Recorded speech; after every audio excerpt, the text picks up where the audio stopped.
Hello, dear viewer. Many thanks to you for having joined us on yet another interesting edition of your ever interesting program, The Arena on Aneke Television.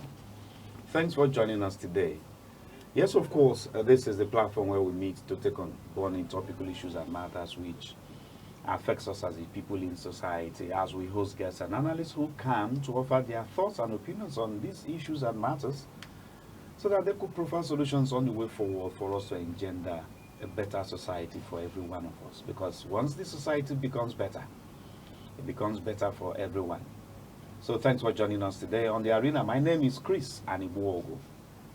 Yes, I don't know how much you know about the metering program of the Enugu Electricity Distribution Company. Yes, the organization saddled with the responsibility of distributing power supply to the southeast Nigeria. All right, if you know, fine. If you don't know, that's why this program is coming to you, because there is a free prepaid metering program right now ongoing. And that's why we have to pull the head, the group head, corporate communications of the Enugu Electricity Distribution Company, the person of Emeka Eze, down here to talk to us more on these issues and matters. It's a pleasure having you join us today. Thank you for having me. You're welcome. Thank you. All right, so the Enugu Electricity Distribution Company, PLC EDC, has commenced the second phase of its free prepaid meter distribution under Tranche B of the Meter Acquisition Fund metering program, a metering initiative instituted by the Nigerian Electricity Regulatory Commission to close the existing metering gap in the sector and put an end to estimated billing. And because they talk to us more about this, how real, how true, rhetorics, stories, or is it real? Of course, it's real. It's real. Yes. It's also important to mention that, like you rightly pointed out, this is the Tranche B. We have executed Tranche A in the first half of the year, and that gave about 13,614 meters free to customers. Within the southeast? Within the southeast. Did people get them? Targeted at, no, the spirits that got them. Did people get them?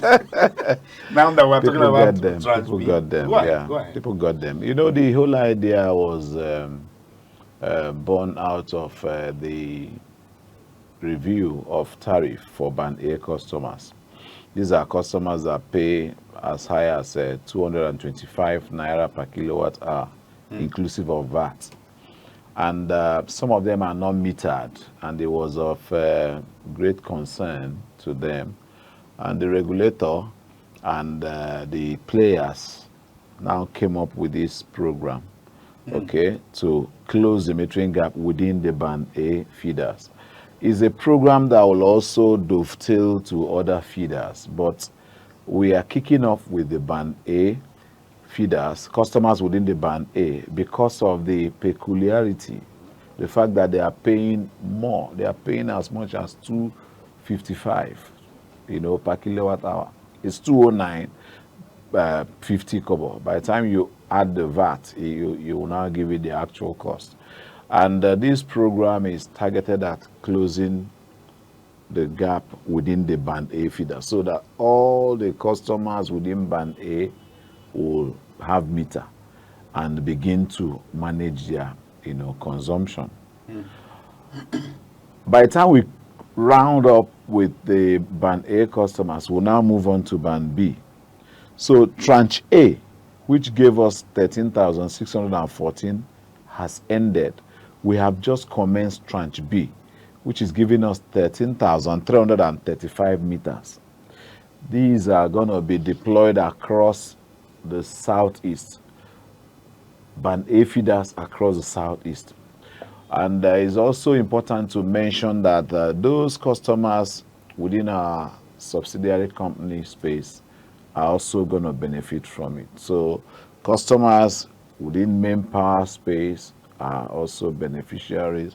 Customers within Transpower and other New Era, they are all beneficiaries of this program. So it is not something. Is not something that just dropped from the blues. It's a well-intended program to close the metering gap within Band A feeders.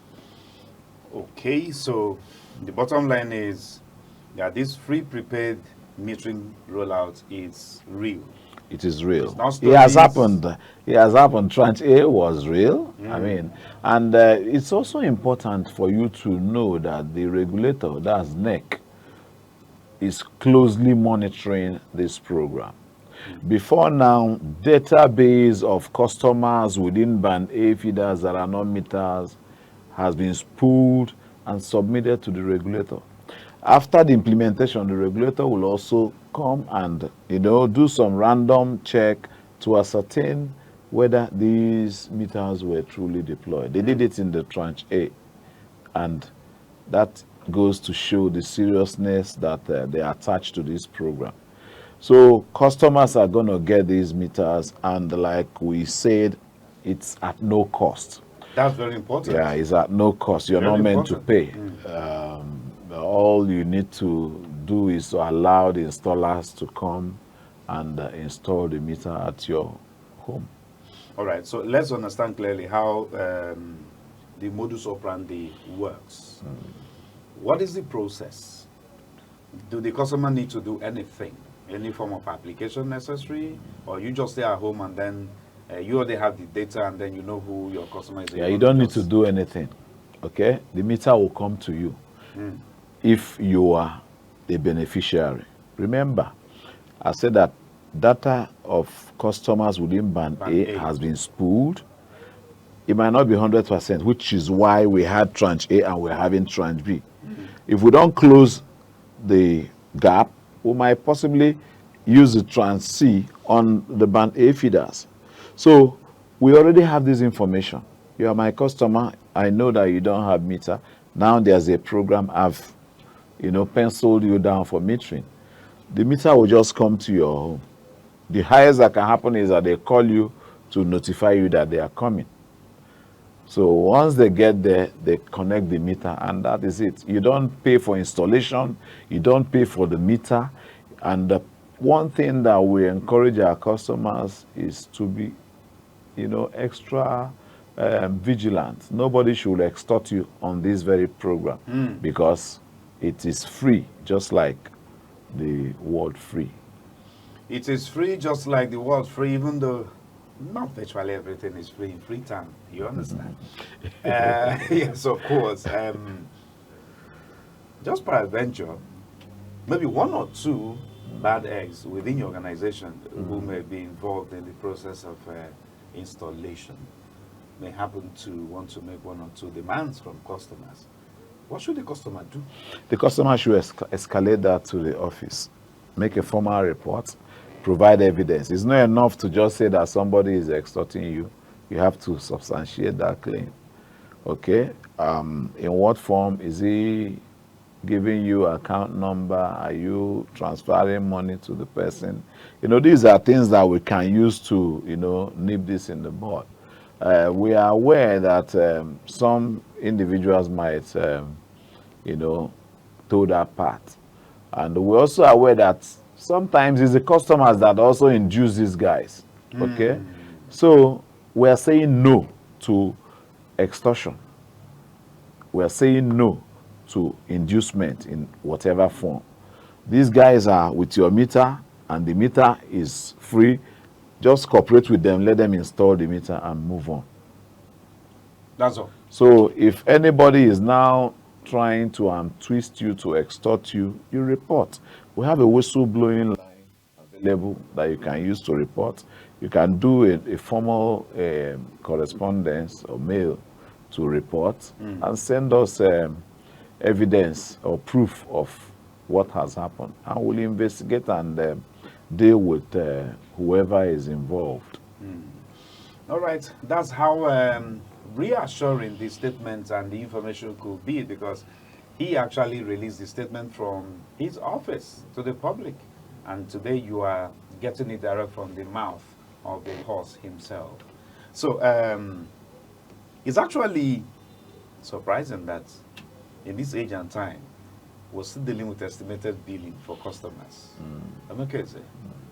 I know you're making efforts through this program to reach that metering gap, but how possible could it be that in the nearest future we could say the act of estimated billing is done with in the southeast Nigeria? Okay, you know, it is said that a journey of 1,000 miles begin with a step. I just gave you the numbers that were deployed, 13,614. This one is going to be another 13,000. And that is, the gap is shrinking. And this is one out of the other metering program. There's also the meter asset provider, where the customers pay and they have their facilities metered, and they are refunded at the end of the day. That one is also ongoing. They are all running side by side. If you get to the office, you see meters under the MAP metering program leaving for installation. So these are, you know, efforts geared towards closing the gap. Talking about estimated billing, we didn't just create estimated billing. This is part of what was inherited, you know, that has been in place over the years. And we inherited it, and we've been having constraints, challenges, you know, closing the gap because of the huge fund needed to embark on that project. And that is why you have some of these initiatives coming in. The Meter Acquisition Fund is a pool of funds contributed by the distribution companies to make this a reality. We also have the MAP program, where some approved meter vendors are brought in to close the gap, you know, within the network. There's another one that is going to come up, this rep. That one has not kicked off, but it's also going to be free to customers. So there are many programs because of the importance we attach to, you know, closing this gap. These programs are coming in, and it will also interest you to know that it is in our best interest for all our customers to be metered, assuming we have the means, the resources to go all out. We want to do that. Is it really in your best interest? It is in our best interest. The impression out there on the street. I know. Just otherwise. I know, but it is in our best interest to have everybody metered. Okay. In the course of deploying the meters in tranche A, why would a customer whom you've come to meter reject your meter? Why would the customer say he or she does not want the meter? Does it make sense to you? A customer rejecting the prepaid meter. It was an issue. So, does it not tell you that the customer is comfortable with the estimated billing? I have had customers that approach me that were on estimated platform before, and they were now metered, and they want to go back to estimated platform. What really do So let's not. It's surprising to hear. It is surprising. It might shock you, but this is my area. I know people that want to go back to estimated billing. Like serious. So that goes to underscore the fact that everybody needs to have meter, so that this issue will be put to rest. Yeah, it is better for us. Sanitized. If you have 10 naira, you load 10 naira in your meter. Once it runs out, you know that you have exhausted your units. So all these speculation and the information flying around that it is not helping us in any way. It will help us better if we have all our customers metered and, you know, allow the meter. You know, one thing is to have the customers metered. The other is to allow the meter to function, you know, the way it's supposed to. So how do you mean? What do you mean by that? You have situations, people go bypassing these meters. The prepaid meter? Yes. People go diverting the loads. You want meter. Maybe you claim that what the business is billing you under estimation is outrageous. It's crazy. You now have meter. You now realize that you've been on holidays over the period. These are areas where the company is suffering the losses that we are talking about. These are areas where we experience leakages. Meter has been provided, and you now go the other way to divert loads without allowing the meter to record the actual energy you're consuming in your homes. But could let me use the word ordinary people be able to have such knowledge of how to divert, bypass the prepaid meter? I don't know what you mean by ordinary people. Ordinary people, for instance, somebody like me. You're not ordinary. I am ordinary when it comes to issues like this, because I don't know what it means to bypass a meter. So would that not be needing the attention and services of insiders, maybe from your organization? I'm not disputing that, but we are not the only people that are knowledgeable in that field. There are other people that are also operating within the electricity sector that are not necessarily our staff, that are engaging in such. Like I said, I'm not saying that it is not possible. It is possible.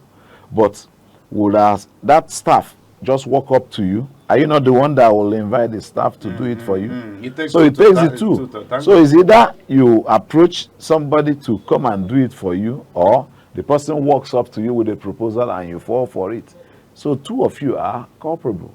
So what we are saying is that if these meters are installed, we'll frown at situations where customers tamper with these meters or bypass these meters or divert loads. Once we get at the person will face the music. I mean, that's a big offense to even think about it in the first place. And then one will begin to wonder also, why are these meters not having maybe inbuilt mechanism of detecting such acts when they are being carried out? For instance, you know what I mean? If a meter is to be tampered with, illegally, can't it have a way of indicating to you that somebody? Yeah, we have the back end application that we use to monitor these meters. Okay. You also need to appreciate the fact that we're talking about numbers here. How many of them are you going to detect? And the guys that are doing this thing, they've perfected this the act in such a way that sometimes you might even get to a location, you won't see anything, but something has happened there. So it takes a very experienced person to fish that out. What we do currently is like I mentioned, there's an application we have back end that we use to monitor these meters. Okay. And when we sense a red flag, we'll now move to location and run a check. Maybe in that process, we'll find out that something has happened. It's good you're giving out this information so that he who intends to maybe get. And sometimes when you tamper, you could be. When you tamper with this meter, the meter will now require a code to come back to function effectively. So at that point, you ask questions. What happened? And that might involve visiting location. So there are measures that we have in place that we use in detecting some of these things. And they are not things that I should, give out here, but we are working on that. And that's why those ones that we've, identified were identified, and necessary steps taken to make sure that they pay the fines and whatever. And culprits have been, apprehended over time?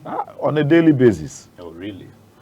This is a major problem we are facing as a business. Energy theft, especially within the band A feeders. Okay, you're getting supply. Instead of paying for the supply, you're engaging in stealing.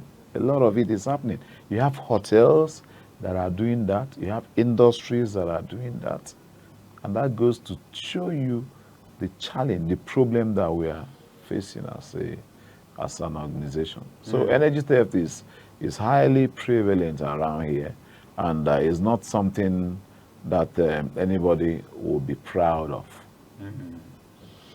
Well, that's really a big area of concern, so to say.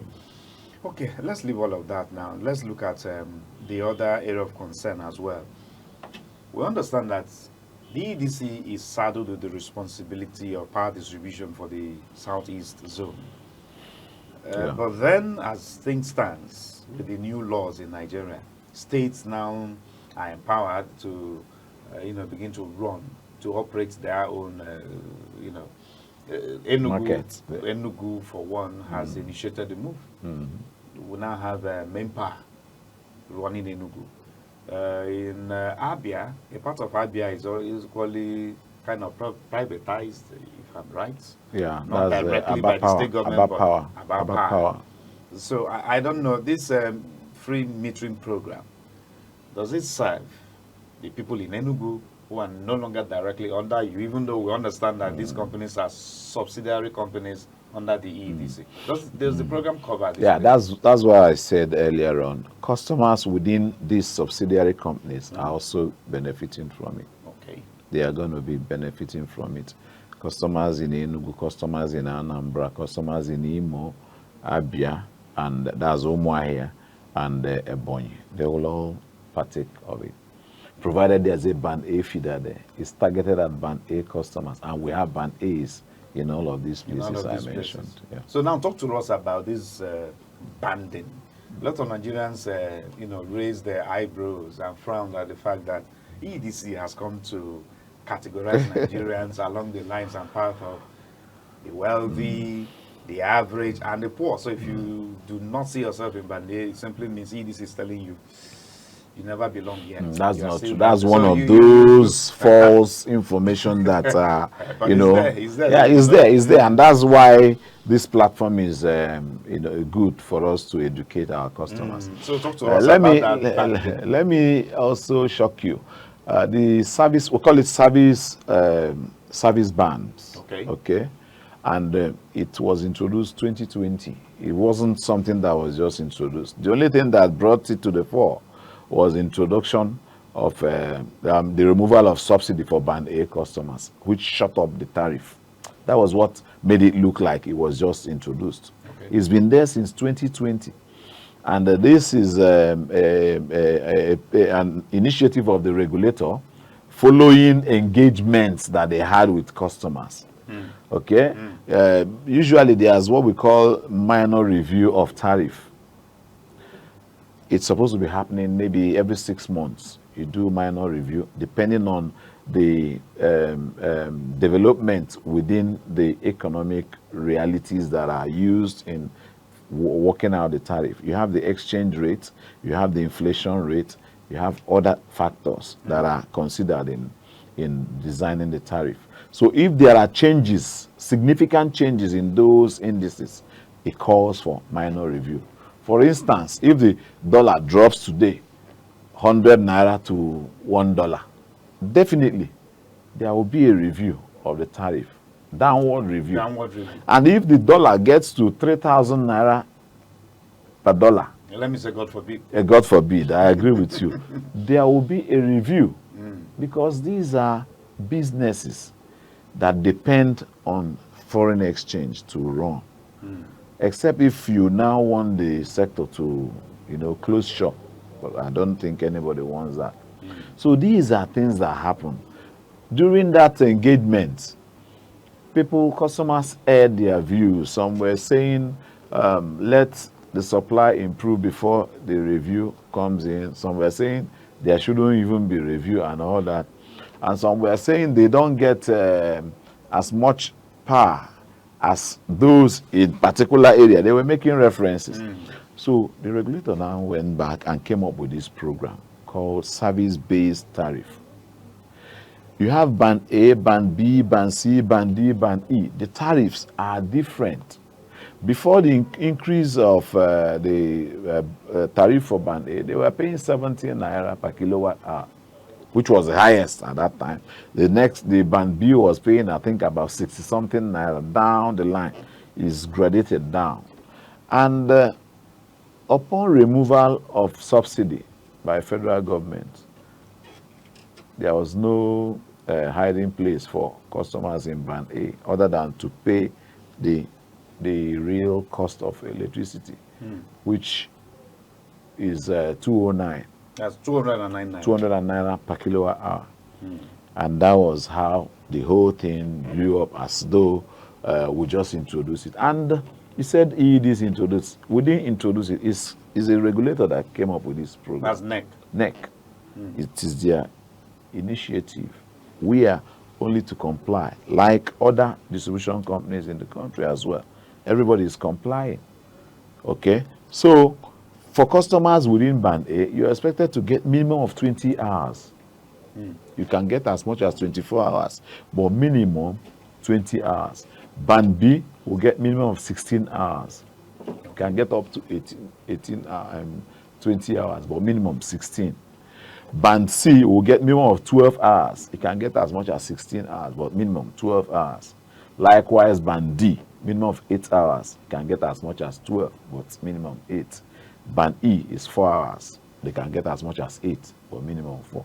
These are thresholds that has been, laid out for each of these service bands.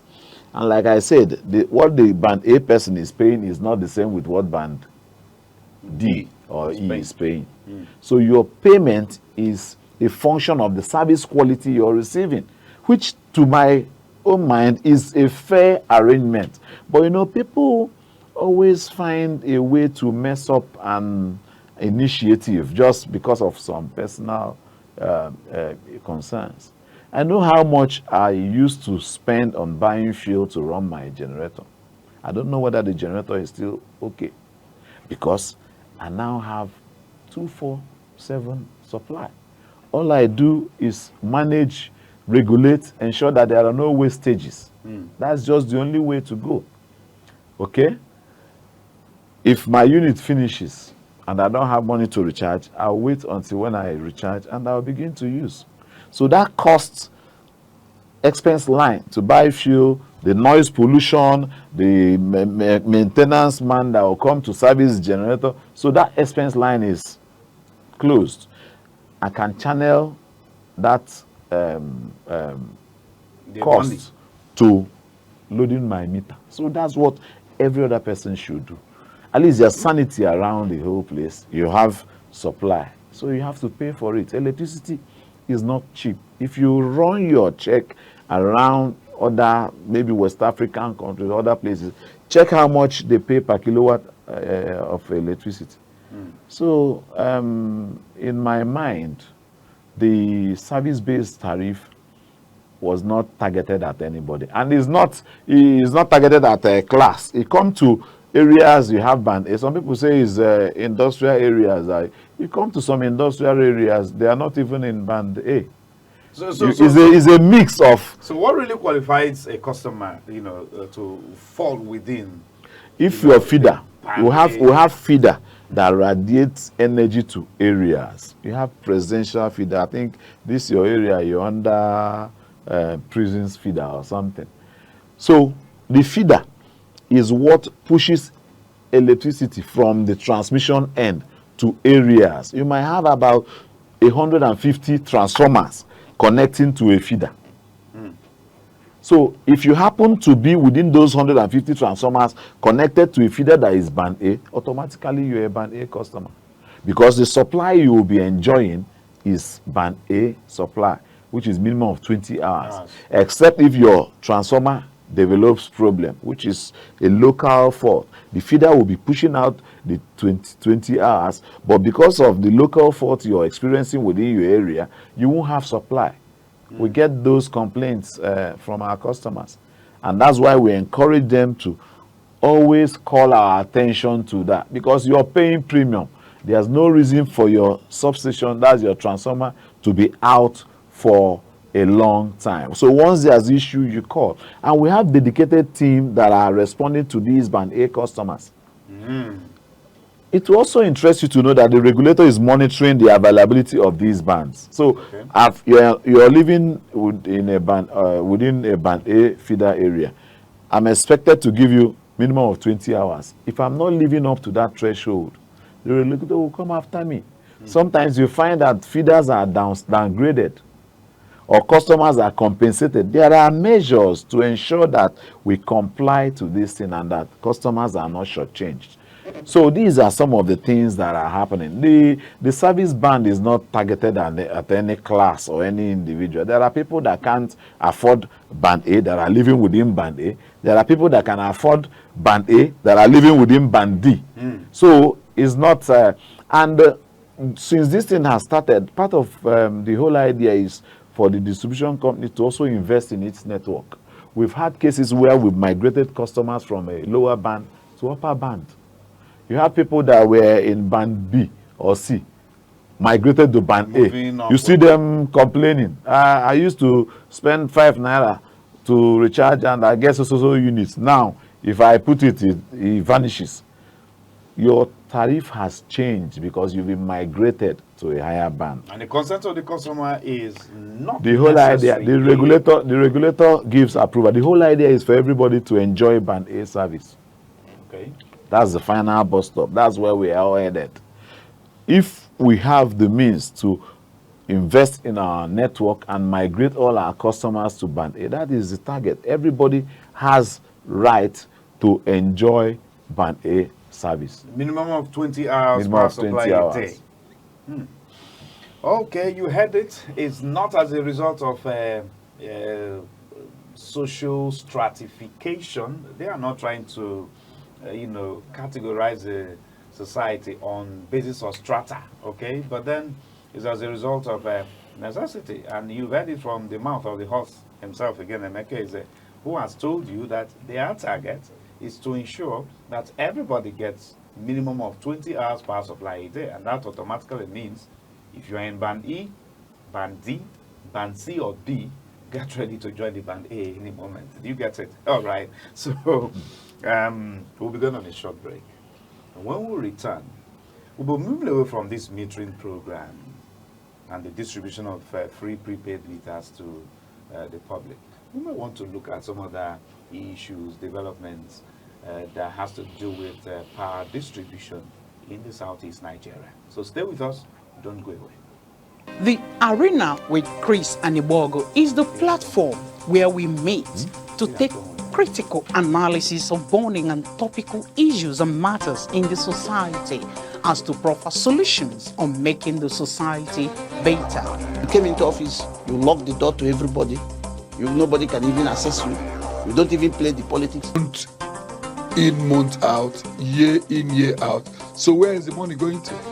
Where's the resources? Whenever the economy is in a shambles, you find the government embracing pro-people policy to assuage the harsh economic reality. It was used to settle political interest, and Nigerians were paying dearly for it. Tune in to the Arena with Chris and Ibogo every Monday through Thursday by 1 p.m. only on Aneke TV. Join us.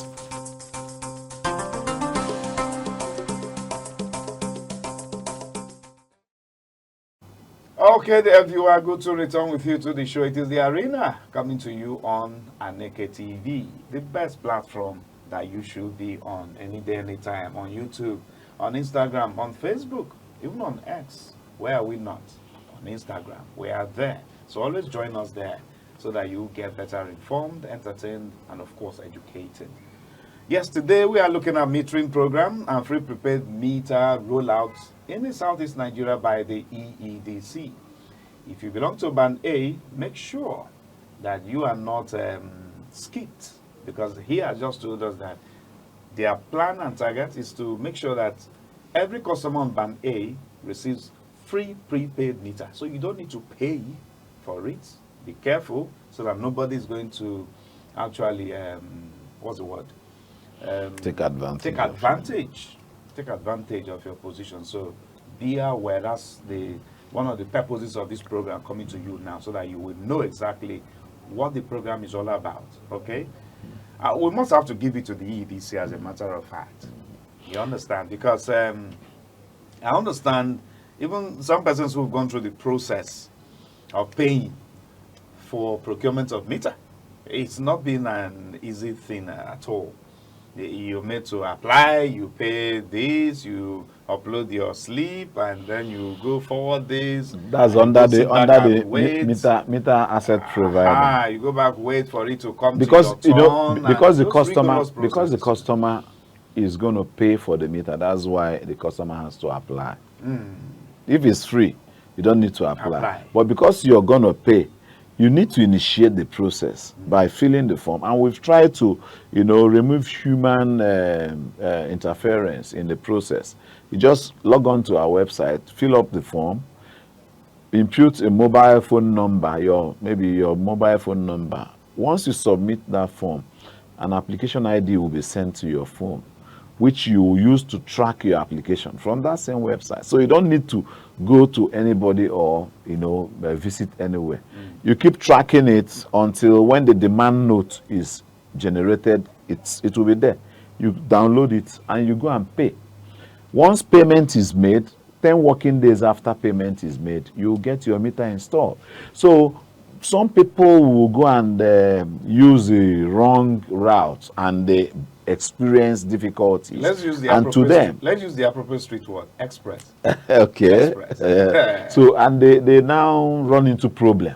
Some will even go and give some individuals money for meter, and they begin to tell you, I paid for meter. You say, okay, show me the evidence of the payment. They will start telling you stories. So the payment of the meter is done at the bank. You pay at the bank, and a receipt will be issued to you. 10 working days after that payment is made, the meter will be installed. So I just want to throw more light on a statement you made earlier on that customers within Band A will all get free meter. Like I said, it's a journey. There are some customers that might want to, go ahead and initiate their own process to get their meter. That might not want to wait for the free metering program. Okay. They are all happening. They're happening at the same time. Some customers within Band A are still going to apply to have their facility metered without waiting for the, the free metering. Okay, so customers are free to do that. Okay. They will still get the money back. They are going to be paid back through energy as they recharge the meter. You get the money you've paid for that meter over time. So it's a win-win. Through credit. So it's a win-win for everybody. So whether you get it without paying or whether you pay and you get it, at the end of the day, it's free because your money would have come back to you through energy. Okay. Well, that's interesting to know. But this time around, we are dealing with the free prepaid meter rollout. Meanwhile, he has also addressed the issue of just in case you've paid and you're yet to receive your meter, just hold on, it's coming. If you cannot wait for the free meter to come, you could as well pay. It's also another channel and route you could take. Well, Emeka, the reason why we are particularly interested in what is happening around your office is because we understand that the southeastern people of Nigeria are very industrious. And what will business amount to if power supply is not effective and efficient? We need power for businesses, especially for small-scale businesses, to begin to thrive. So thank you for coming to clear the air, give the right information. But then also, we cannot just let you off after talking to us about the free prepaid meter. We want to understand, where are we in the Southeast with power distribution? Has anything changed? A lot has changed. You live in Enugu. The efficiency that has been achieved within this 1 year is quite obvious to anybody. People have been, expressing that. Power supply. Steady, improved power supply. Improved power supply. And we've also tried to strengthen our operations team. Response time to fault clearing is something that has been a problem in the past. Response time. Yes. To fault clearance. Yeah, I made That's a jargon from your office. No. Talk to us in language you Okay, understand response time when you're down, when a customer suffers downtime, maybe your transformer trips, better. Okay. or maybe your neighbor has supply and you don't have. That's phase failure. Is a fault at the transformer end. And if you don't call, if you don't notify our technical team, they might not know that you're out of supply. So what we've done is to beef up our team so that they will be responding to fault clearing, in a very, very enhanced way. Gone are the days where you say, okay, I've been out of supply for 2 weeks and nothing happens. If you're out of supply longer than necessary, pick up a phone, call. We have a call center. When is longer than necessary? I mean, if I'm living in a band A feeder and my supply trips 30 minutes, 1 hour, is longer than necessary. Okay. I should be concerned. You can call the system control of the district serving you to ask, is everything okay? Okay. They might explain to you. Sometimes we lose supply from the transmission end. Remember that we are not alone in this business. We work together as a team to deliver this supply. The guys generating, the guys transmitting, and we distributing. If there's a downtime at the transmission end, we won't have anything to give to you. If they're experiencing technical issues, supply will not get to us to push to you. But it's EEDC that you call. We know. So we don't know how they you wouldn't know them because we are the generators. ones interfacing with you. That's the way the sector is structured. We are downstream. Those guys are upstream. We interface with you, and that's why you talk to us if you have issue, and we now explain to you what is going on. So sometimes the challenges are not just within the distribution space. We might experience challenge within the transmission space. We might also experience challenge within the generation space. There was a time the generators were having gas constraints, and that impacted on the allocation that we are getting at the distribution company, and by extension impacting on the availability to the customers. So if you're enjoying 20 hours, you now find out you're enjoying 12 hours or 10 hours as a result of the problem at the upstream, which is Especially not the periods we were experiencing grid collapse of national grid, almost on a monthly basis. Yeah, but I mean that's is becoming a thing of the past with the introduction of a Nigerian independent system operator manning the grid and ensuring that we don't suffer those issues. A lot of work is going on to stabilize the sector and ensure that we deliver good service to our customers. All we ask for is support from the customer end. How can the customer really give support?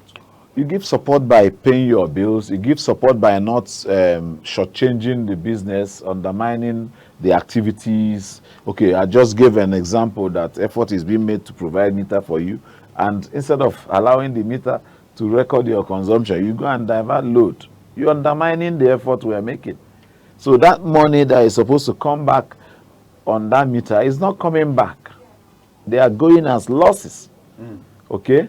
We have the commercial losses, we have the collection losses. These are losses that we suffer as a business within the space. So your support will go a long way as a customer. If there are downtimes, call us. It's a support. Because if I have 1,000 customers within a transformer and there's a downtime and these customers are not consuming, I'm losing revenue. So, but by the time you draw attention to it, we come and clear the fault and restore the transformer, and customers are, enjoying the services. So those are the kind of support and we are asking for. And all these guys that go vandalizing our substations, they're also undermining our effort. Okay, people hooking up wires to steal electricity, they're undermining our efforts. Within your neighborhood, how well are you involved in ensuring that the system works? If you see somebody stealing electricity, what do you do? If you see somebody bypassing the meter, what do you do? We have a collective responsibility in ensuring that the sector delivers what we want of it. And we, as the operator or the distributor cannot do it all by ourselves without the support of the customers. We need their support. All right, you heard it from him. They need our support because it takes two to tally, they are on the other end giving us what they receive. By the way, what percentage of part does EDC still get from the national? We get about 9% of what the is national generated. generates. Yeah. Until now, has anything improved? Or the Yeah, it has level? improved. It has improved. At least we'll get What's our capacity now? we'll get up to sometimes 380 megawatts, within that range. It has not dropped. There was a time we were getting 100 megawatts. That's for the EDC. For EDC. But for the national now? That should be around 5,000 something. 5,000 something. For 200 million people. So those are the issues. And that is also a call for the states that have enacted this law to operate or manage their own market to attract investment in that area. If you attract investment in the area of energy generation, it will enhance the allocation that we're getting from the grid. It will complement it and improve whatever we are using within the states. Okay. Likewise, other states, if they do well in attracting investment and encouraging investors to come, it will go a long way in improving, what we are currently, getting from the grid. Because it's obvious that what is being given to the people in the Southeast is grossly insufficient, considering the industrial nature. I think I would like to correct that. The challenge is the quantum that is being generated. If the quantum improves and we get 9% of 30,000 megawatts, for example, it will go a long way. I think we're saying the same thing. We're not saying the same thing. We're saying the same thing. Don't make us do this again. Don't make us do an episode 2. But this is where we're drawing the curtain. Thank you very much, Emeka. Thank you for having me. And thank you, dear viewer. My name is Chuks-Ronnie. Bye for now.